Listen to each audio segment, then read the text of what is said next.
finally comes out. I'm waiting for my physical books to come in the mail. I did buy the Kindle edition, but you know what? I don't want to start until I have the real edition. And it's also my birthday. I did read the first page. You missed it. I remember it though from back in the day in 2008 when I read the beginning part that Stephanie put on her website because it was leaked. The beginning portion will be like a little bit of a reread. Maybe it's a little different. It's been 10 years. But I remember that first line being like, high school is purgatory. Damn it, I already forget it. I want to hold it. I want to have it in my hands. My Amazon tracking says it'll be here like by 8 p.m. It should have been here at 7 a.m. like books used to when I pre-ordered them on Amazon. My book is coming. It's like 9 o'clock and my book is finally here. I just buzzed them up. I've been checking all day. Oh wait, it's 8:14, but it said it was gonna come before 8 o'clock. It's 8:15. Just caught a call to be buzzed up. It's coming, it's coming, it's coming. The birthday celebration can start now that Midnight Sun is on his way upstairs. Oh my gosh. See this? Do you see this? It set this up. This is thematically for Midnight Sun. When we set it up at like 12, I was thinking Midnight Sun would be here. And then it wasn't. It just wasn't. And it wasn't here all day. Come on. Doorbell. Oh my God. Wait. Thank you.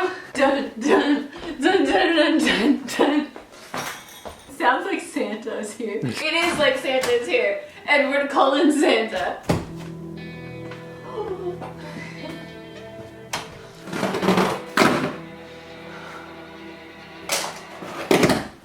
Oh my God.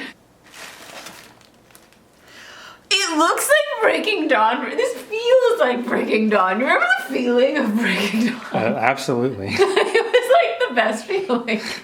And I saw it in the window. I'll never forget. I was just like, ah! It was like Breaking Dawn everywhere in the window. Oh my God. It looks a little dirty. Someone's getting Clorox tonight. Oh my gosh.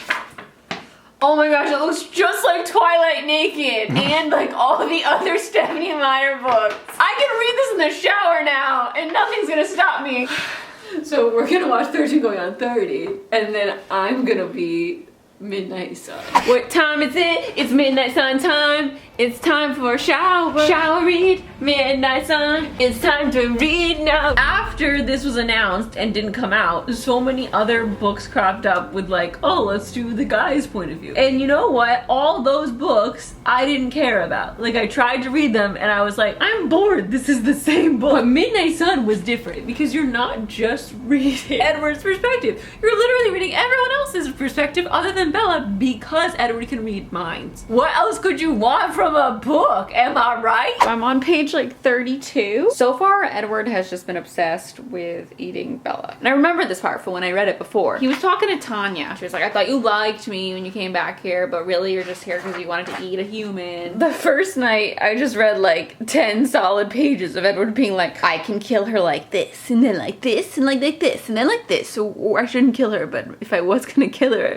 I'm gonna do it like this.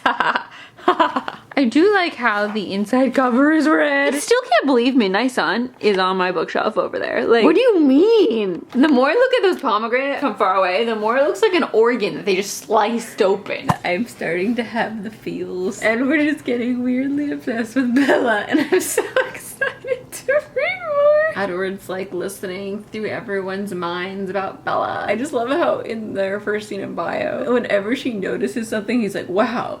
She's an astute human to notice this. She's not like other humans. It's just like, Edward, you are just not frustrated by other humans because you can read their minds. He's not self-aware enough to know that he's so enamored with this girl because he doesn't know what she's thinking. Knowing what everyone else is thinking all the time blows. I really like these little bits where Edward is just like noticing how nice Bella is and how she asks this girl who isn't doing well in biology, who doesn't usually have a group to be in her group, and how she like swoops in when Mike is making fun of Eric for wanting to go to Comic-Con and says that she would want to go to Comic-Con too. And like, I have mixed feelings on this. It's nice of her to swoop in and like stop him from being the target of this mild bullying from Mike, but also like, if someone said that to me in high school and I really wanted to go to Comic-Con, I get so excited and then I'd be so bummed out when I found out they were just saying it to be nice. Like, that's so annoying.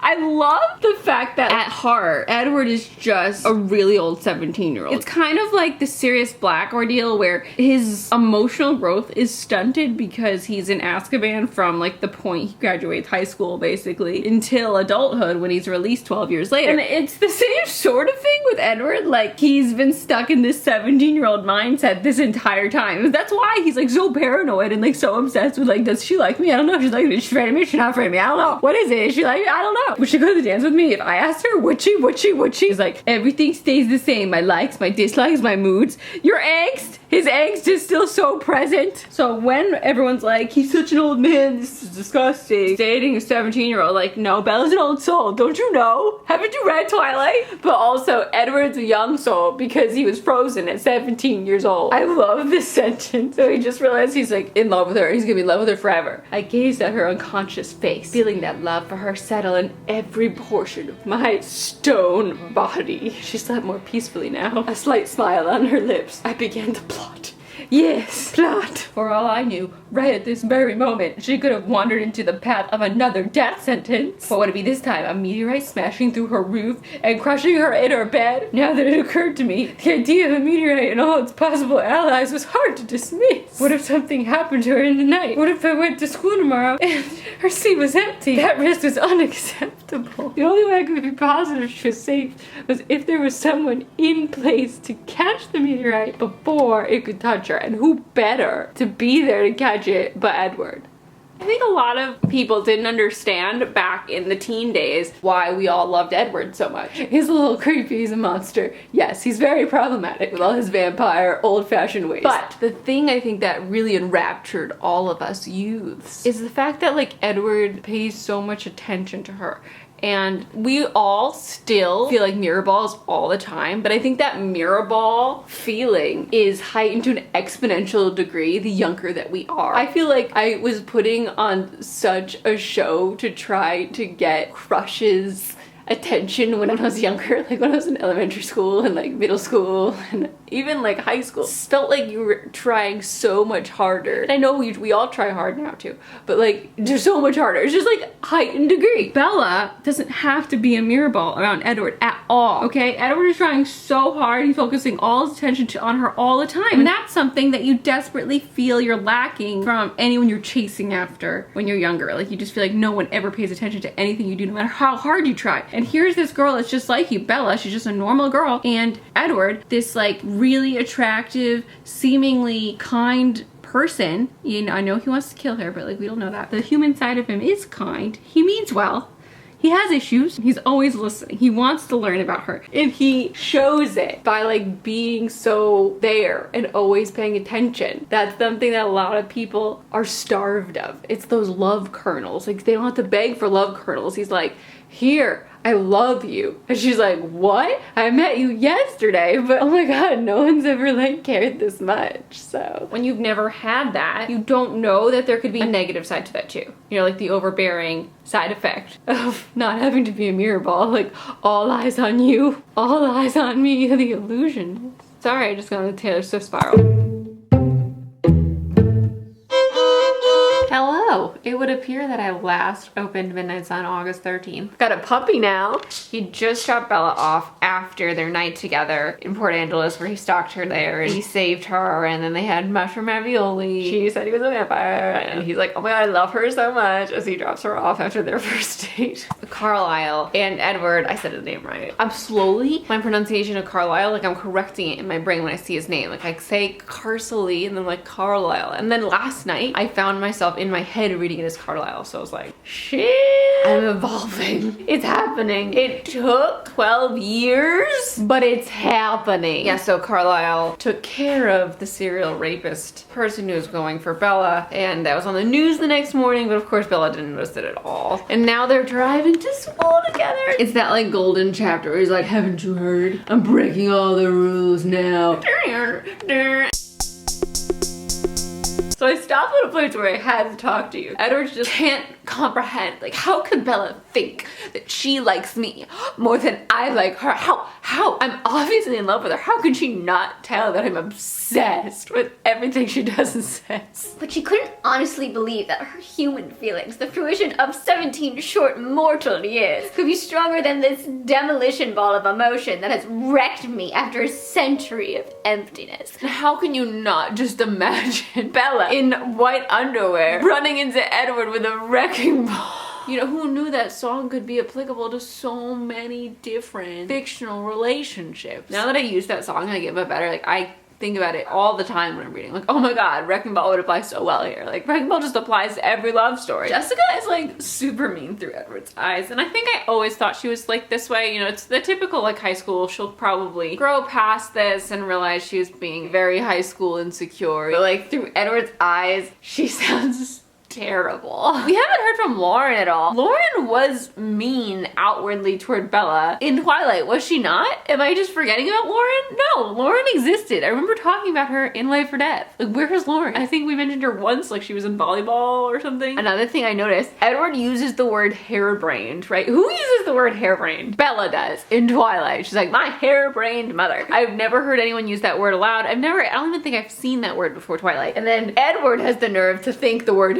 harebrained as well, and I'm like, wow, if that doesn't mean they were meant to be, what does? Edward's talking about how he would burn for centuries to turn human again. It's like, no, you wouldn't, because the Bella would be dead by the time you were done transitioning back to human, you dumbass. The point is to be with Bella now. You're not gonna burn for centuries for however long it would take to be human again. You'd miss her whole life. Stupid. So stupid sometimes, Edward. I'm like 40% through the book, according to my Kindle version, and I don't feel like I am, so I'm just getting to the new shit. I did it! I reached the new stuff, and I know it's new because I don't know any of this shit that's happening right now. Bella must think her thoughts and her opinions aren't interesting enough for us to hear, or maybe they got cut from the original Twilight because we didn't need to hear them for the story. But Edward's just asking her all these questions about like, your favorite movie, your favorite book, your favorite this, your favorite that, and she's saying like all these pop culture references that I have like no memory of. This it can't be in Twilight. It can't be. I would remember her talking about Beauty and the Beast and Monty Python and the Holy Grail, and I specifically said Bella doesn't watch Monty Python and the Holy Grail when I was reading Life and Death. Apparently Bella does like that, and she talks about her music taste and how she doesn't have any, where she wants to travel to, and where she has traveled to. So much new content. I needed to know that Bella liked Santa Monica, and I'm not even being sarcastic. I want to know everything, and I can't believe it's just like here for me. I've been reading maybe like 3 to 5 pages in the shower every night. I just read 10 pages. I'm sorry, shower. It was longer because of that, but I was like, oh shit, I've hit open ground. It's time to run.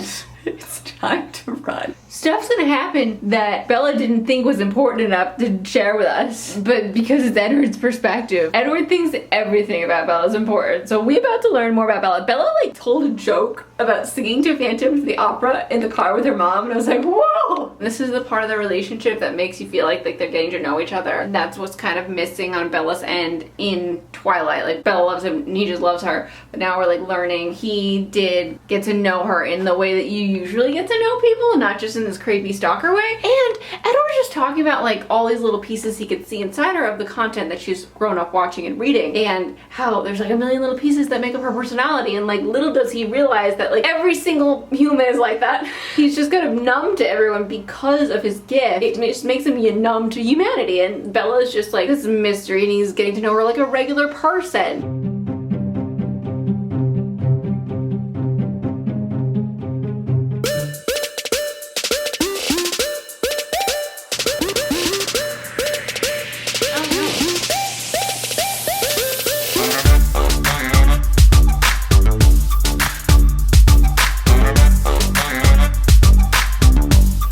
got out of the shower reading about Edward's first year as a vampire with Carlisle. I was about to say Carsley, but I stopped. They're talking about his first year as a vampire and how hard it was for him to restrain himself and think about anything but human blood. I know he's talking about this to Bella. Talking about it and seeing him in action struggling, whole nother thing. It just highlights Bella's superpower of being super in control. I really liked how he described how the joy is so pure and amazing that he gets from these moments around Bella, like he wouldn't trade it for the world. He's thinking about this while he's being a super stalker, and he's like in her room while she's asleep with her hair fanned around Bella her. Doesn't blow dry her hair. She just lets it air dry overnight. She has that thick, long hair. Like, that's gotta be cold. That's cold. Her pillow's gonna be wet if she's doing that. How could she ever be comfortable sleeping? Ugh.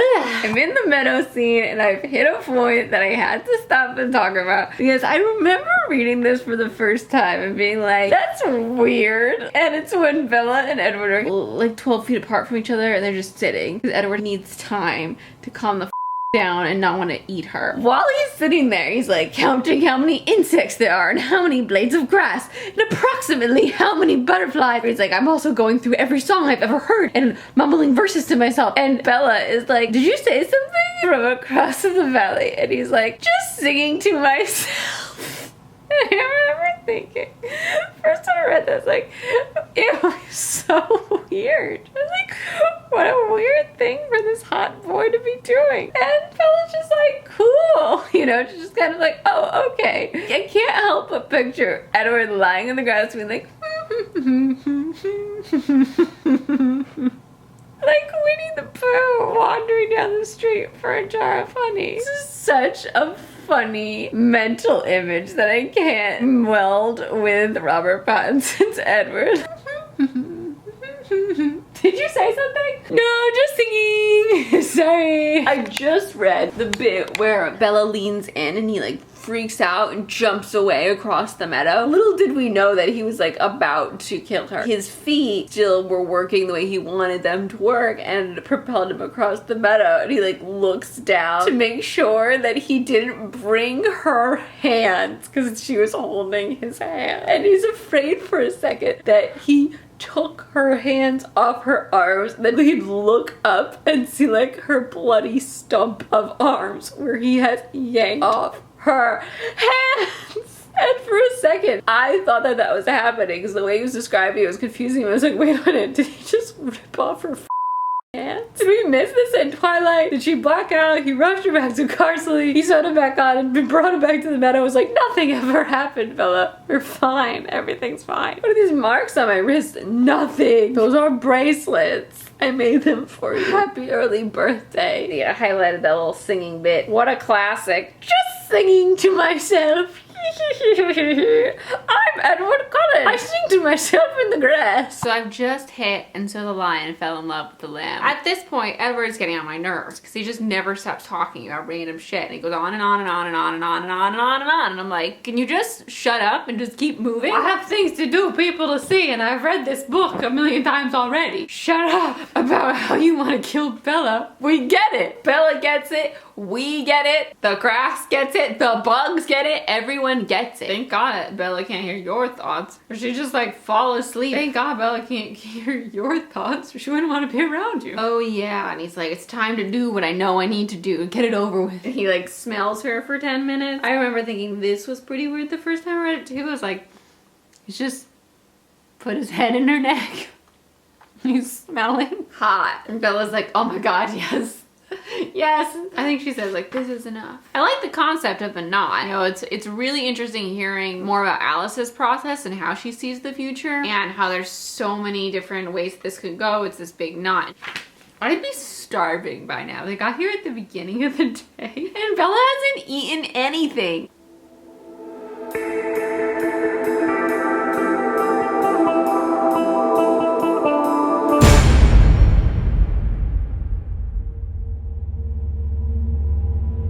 It is October 22nd, 2021. I've just picked up Midnight Sun again where I left off and I was still in the meadow because Edward never shuts up. He just like overthinks and overthinks and overthinks and overthinks and overthinks and overthinks and overthinks and overthinks and overthinks. Edward, please get to the next scene. Please.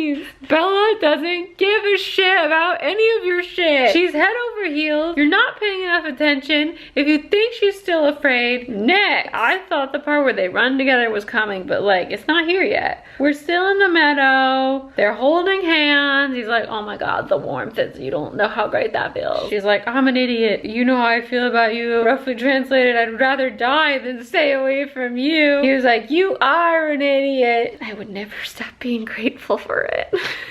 Oh my God, wait. Everything was wrong with this picture. A killer and an innocent leaning close, each basking in the presence of the other, totally at peace. Oh my God, I was suddenly reminded of a painting I'd seen many years ago. Here we go into a side tangent from Edward. Edward is the most melodramatic overthinker I've ever met in my life. I'm just like, shh, let us just enjoy the moment. Edward's famous "and so the lion fell in love with the lamb" was referencing a little painting that he saw where there was a lion that was actually being tender with a lamb in an old Quaker church. And we just had like a whole page in between the line before this and this line so that Edward could describe the church and the time. And Carlisle, you could have just been like, this painting I saw in a church. But no, Edward has to describe how the artist was clearly untrained, amateurish, and yet there was something in the simple, poorly wrought. I mean, he's so pretentious, and it comes out in the way that he first talks about Bella too. He's like, oh, she's so normal, so human, but there's something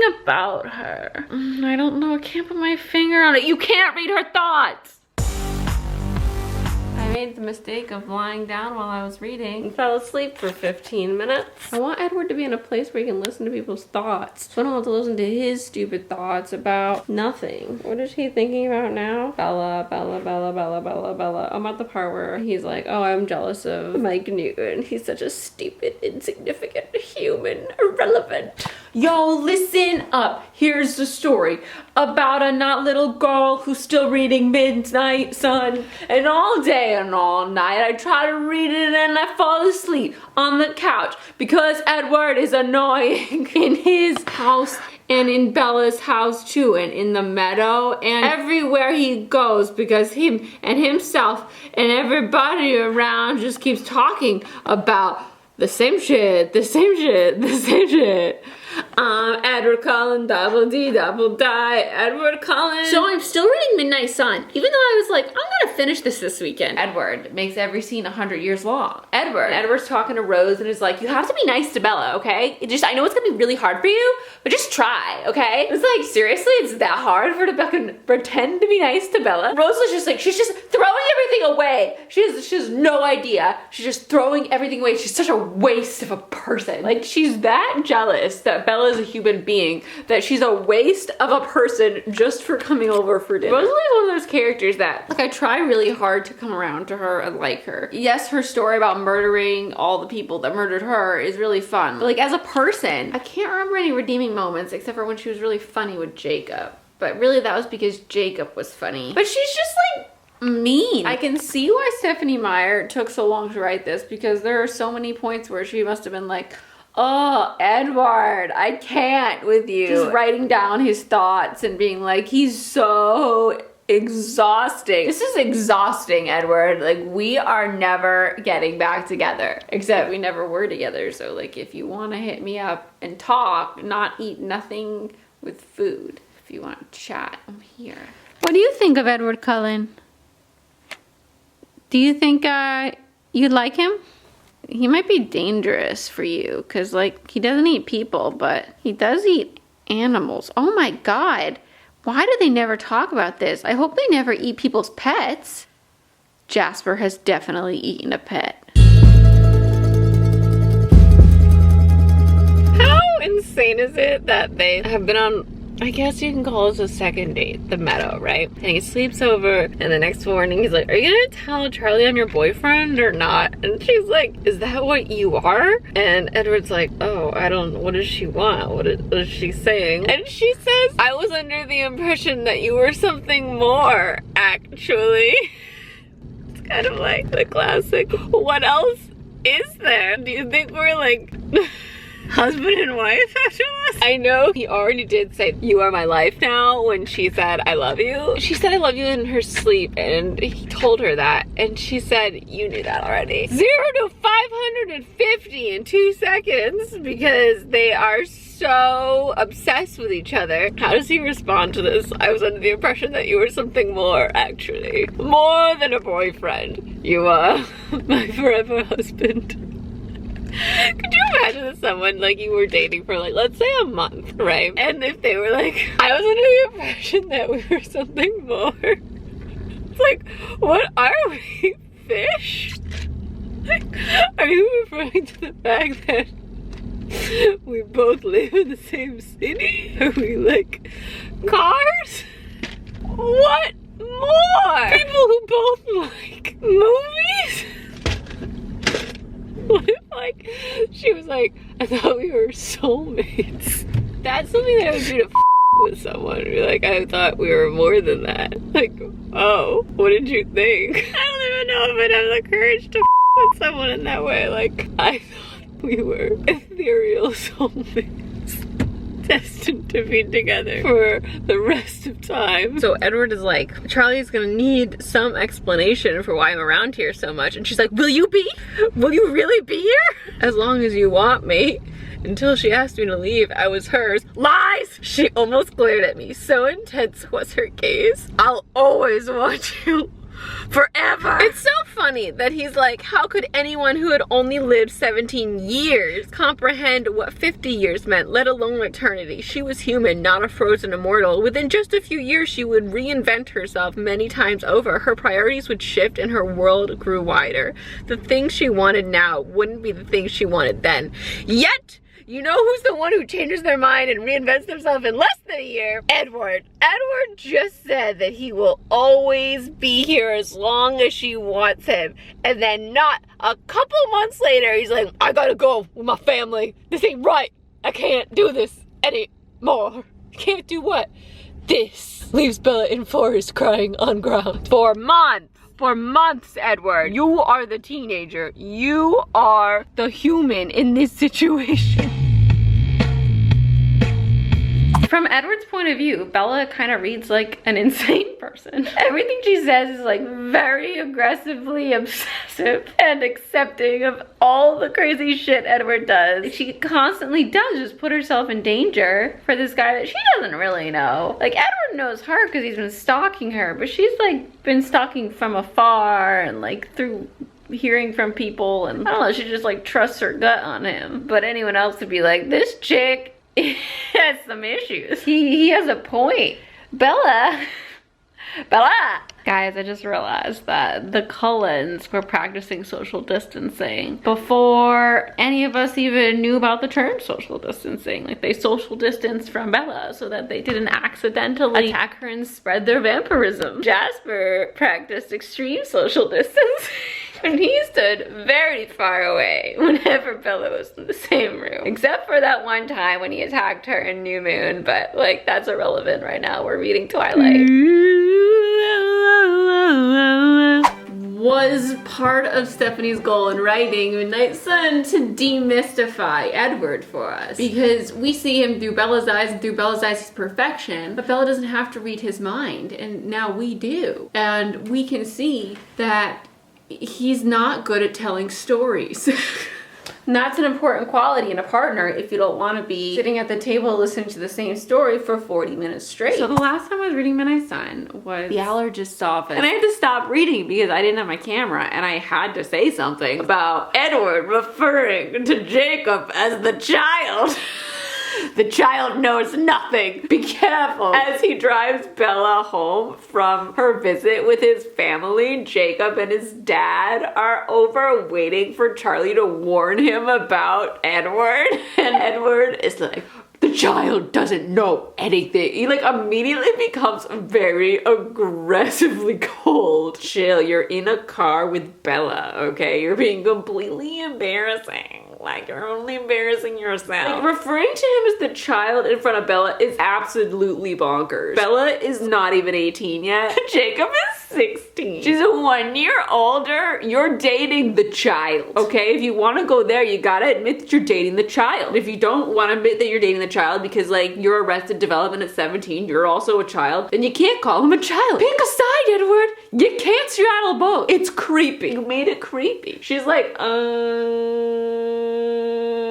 awkward. Jacob and I are really close in age. You're really far. Like, you're Jake Gyllenhaal times 1,000, okay? You know what? We should do a music video, New Moon, All Too Well. You dropped my fucking hand. What am I supposed to do with that? Like, you left me in the forest, bitch. It was raining. I was cold. The wolves had to save me. A half-naked dude that I don't know had to carry me out of the forest. It's supposed to be fun turning 18, but Jasper attacked me and you decided you had to leave, so looking back, not fun. Let me deal with this, Bella suggested. As much as I would have loved to get out of the truck and stalk up to the helpless duo to lean over them. Chill. Please chill, Edward. Stalk up to the helpless duo to lean over them. Intimidating. Close enough that all the little signs of what I was would feel like they were screaming at the old man. What does he really have against Jacob Black and his dad? Really? Nothing. They're just protecting themselves from you. Little signs of what I was would feel like they were screaming at the old man to bare my teeth and snarl a warning in a voice that would sound anything but human. To watch his hair stand on end and to hear his heart sputter with panic. You have some serious anger issues that you have to work out. You should be in therapy. Why, Carsley, why haven't you encouraged your sons to do therapy? I think Edward really fucking needs it. He hates himself with a passion and he harbors an intense amount of anger. I knew it was a bad idea. You think? For another thing, Carsley wouldn't like it. Would anyone like it? That's probably for the best, I agreed. Be careful though, the child has no idea. Jacob is not that much younger than I am. Oh, I know, I teased. Bella sighed and reached for the door handle, no happier about separating than I was. She really just lets that one go because she doesn't want to fight with him, and like Edward just lets that one go too. Like, wouldn't you think Edward and all his spirals would then spiral into a spiral about how she's only 1 year older than Jacob? 2 at most. So Edward is about to let her out of the car to go see Jacob and Dad. Billy Black was still suffused with fear, expecting me to suddenly begin butchering everyone in sight. It was insulting. You just said you wanted to run up to him and make his heart sputter in fear of you. Pick a side, Edward. Can we talk about maturity levels? 17-year-old Edward is showing heart in this scene. In that frame of mind, I leaned over to kiss Bella goodbye, just to mess with the old man. I pressed my lips to her throat rather than her lips. What? Why? Why do you make this worse for yourself, Edward? I don't understand how, like, anyone buys this 23-year-old Carlisle. I guess 23-year-olds could look older. But, like, when I was a 23-year-old, I looked like a 15-year-old. Carlisle is supposed to be 7 years younger than me. 7 years younger than me. Just picture 7 years younger than me working as a doctor. And, like, with adult children. Could you imagine me with adult children? Could you?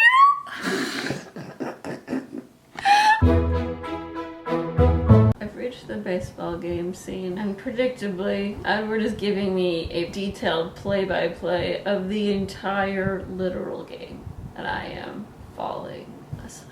Edward, like every time he speaks, I'm just like, is he gonna hear the other vampires? And every time he's like, and Carsley hit the ball, and Rosalie ground her teeth and caught it, and it popped up in between this person. Just get to the part. This has been going on for a long time. He's the guy at the bar that just like keeps talking forever about ants. He's Ross Geller on drugs. Something that you don't really see in Twilight at all is during this confrontation with the nomads, Jasper is heavily using his power, and like you assume he's using his power to like calm things down, but he's using his power to make him look so boring that you don't even look at his direction. And Edward's like, why isn't anyone looking at Jasper? And he goes to turn to look at Jasper and he's like, wow, it's so boring over there. Like, it's not worth looking at. And Jasper is covering himself and Esme and Alice and Bella. That's pretty cool. Edward's like tapping his foot randomly to the beat of Bella's heart so that they think that that's the reason for the noise, that noise isn't a human heart. That's that weird vampire tapping his foot over there. I'm at the 77% mark. When Edward says things like I was baring my teeth at him, they don't even have fangs. They just have teeth. When they're driving in the Jeep, Emmett and Alice are also in the Jeep with Bella and Edward. They're planning, and Bella's like, does anyone want to hear my plan? And Edward's like, no! And it's both hilarious and super obnoxious. He is so in love with this girl and like obsessed with literally everything she thinks and says. But in this moment, he doesn't even want to hear her suggestion of a plan. He's like, now, I really enjoy the fact that Bella's just like, well, I'm gonna tell you anyway, bitch. Here goes. Edward's fatal flaw is thinking he's the only one who has thoughts. Is thinking he knows literally everything. It's ignorance and arrogance rolled up into a ball named Edward. In his mind, referencing Bella's truck, he was like, there's no way we're making her escape in that geriatric sloth. You're one to talk, Edward, you geriatric teenager. James decided that he was gonna track her down as soon as Edward defended her, like, ah! And he's like, well, if I didn't do that, he would have killed you right then and there. But he wouldn't have killed her right then and there because there are 7 other vampires defending her. So someone would have stopped him from killing her right then and there. And he's like, maybe it would have been easier if we just let that fight happen. Yeah, no shit. The entire series wouldn't have had to happen if you just let that happen. Like in book 2, yes, like we'd still have Edward leaving and her going to get him. But like Laurent comes back and he's gonna eat Bella and the wolves have to kill him, and then Victoria's mad at the wolves and mad at the Cullens and she's sneaking in there like we would have already killed her, then we wouldn't have had Eclipse because there'd be no army because Victoria would be dead. Edward just said Jasper could probably have handled all 3, so he could have just let Jasper murder them all right then and there. But of course they want to avoid murder if they could. They can't. I am at the part of Midnight Sun where Edward is tracking the tracker and Bella is with Jasper and Alice. So like this is new shit. And thus far it's just been a play-by-play of Edward, Carlisle, and Emmett chasing him through Rocky Mountains. This happened, then this happened, then we lost him, then we lost him again, then we lost him again! It was gonna be so easy to kill him before. I just don't understand how 3 vampires can just lose him over and over again. What is James's power? They haven't said anything about smelling Victoria with him, and her power is like to escape. So how is she telling him how to escape? What the going on up in here? They keep texting Alice to get a read on like if their decisions are the right decisions where they're gonna find them, and they just keep missing him. Men. They can't get anything done without Alice. Today's the day, folks. I'm finishing this baby. I don't think I've ever done any sort of vlog that spanned a year and a half's worth of time. You must have seen me through so much shit on this vlog. Like, not directly, but just sideways in the background. Like, this was happening. We're at page 550. We've got this much left. Let's fucking rock this.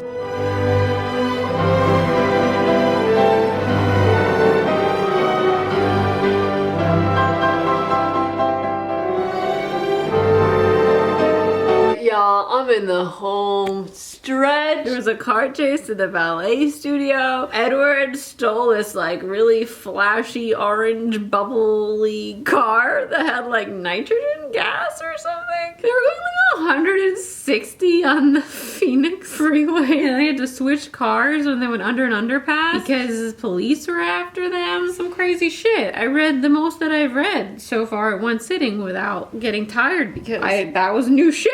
New shit! You know, the actual battle with James, I thought we were gonna see more of that because Bella was passed out, but really Edward just went straight to Bella because she was dying. The part where I shed a tear was when he was drinking the venom out of her and Alice was sending him all these different scenes from the future of him and Bella to help him stay present and stop sucking her blood and killing her. That was That made me emo. And after that, there's this chapter where they have Bella and she's somewhat stable, but she needs a transfusion and they're on their way to the hospital. But we're seeing Edward listen to Alice's thoughts, and Alice is just like going through everything that she has to do after they drop off Bella to make this work. Like stealing blood from a facility and then staging this fall down the stairs and through a window at the hotel. Now Bella's in the hospital. This is how much we have left. This is a pretty significant amount, it feels like, but it must only be like 10% or less of the book. Bella's still in the hospital, and it's like the longest wait for her to wake up, 3 days. And like, we're not just skipping ahead. Edward had to watch the video that James left for him, and we had to watch him watch it after we already watched it through Bella's point of view, and then through Edward's point of view, and then we watched it in the movie, and we read it in Life and Death, but we had to do it again. We had to do it again, play by play, through the whole tape, as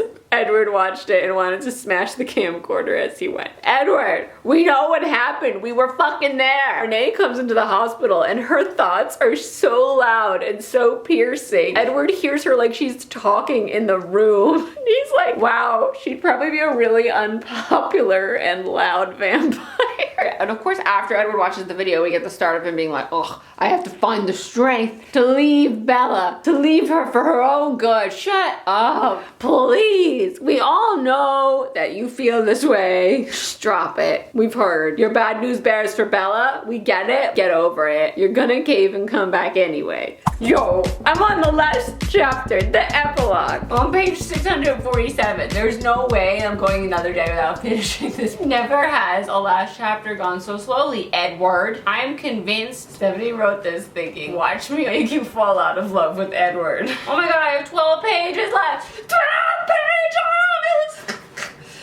Oh, Charlie just called and he was like, Tyler's here to take Bella to the prom. I don't know what to do about this. And Bella's like, oh, you're taking me to prom. I forgot that she didn't think that they were going to, she didn't know they were going to prom. He was like, how did you not know this? I don't know, just ignoring everything else in the world but you.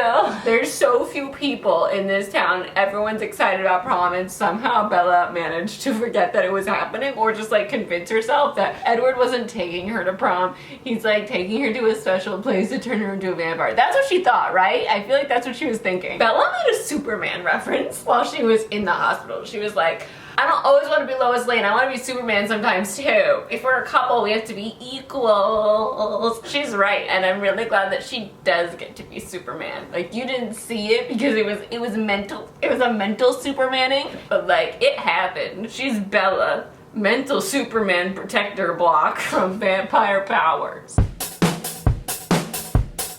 Oh, Jake is showing up. Oh, dang, she is here. I can't believe I'm doing this. I can't believe my dad thinks this guy is an actual vampire. Hi, Jacob. What's up? It's so random for Jacob to be showing up at their prom, and like, Bella just gets off of Edward's feet and is like, Jacob, what's up? And I'm like, hey, Jacob, what are you doing here? This isn't your prom. Or like, hey, Jacob, did you come with someone here for prom? Hey, Bella, I was hoping you'd be here.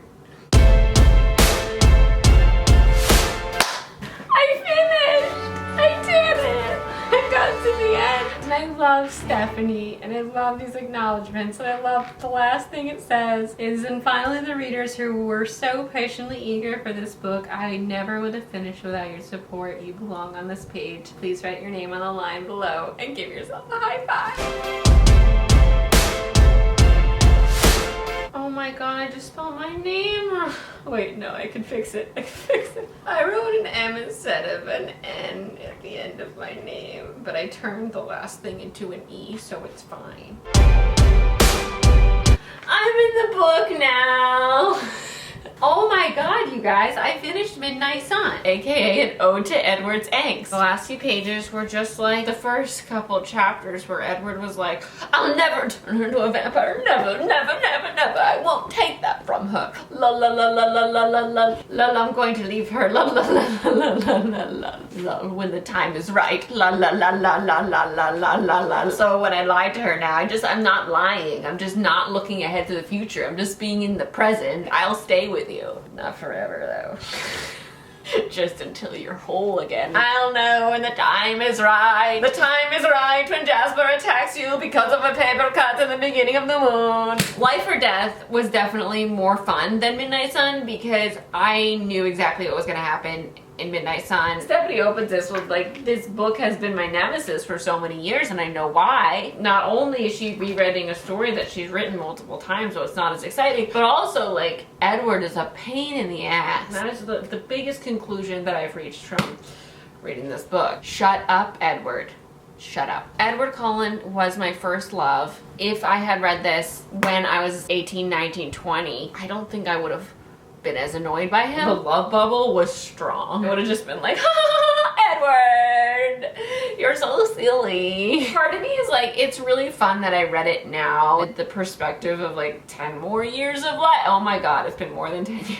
I can take a step back and really roast him for the pain in the ass that he can be. I am so happy that Stephanie gifted this to us. Thank you, Stephanie. I'm very proud of you for finishing this. There was so much Edwarding to do. I am immensely excited for any other books that Stephanie writes in the Twilight world, like Jacob and Renesmee. Ooh, baby. Like, that's all new content. I'd love to hear your thoughts. Midnight Sun, your ranking of the Twilight books, literally anything I talked about. If you enjoyed this video, please hit that thumbs up. I'm Christine. I'm at XTMA on Twitter and Instagram and TikTok. But thank you so much for watching, and I will see you next time. Goodbye!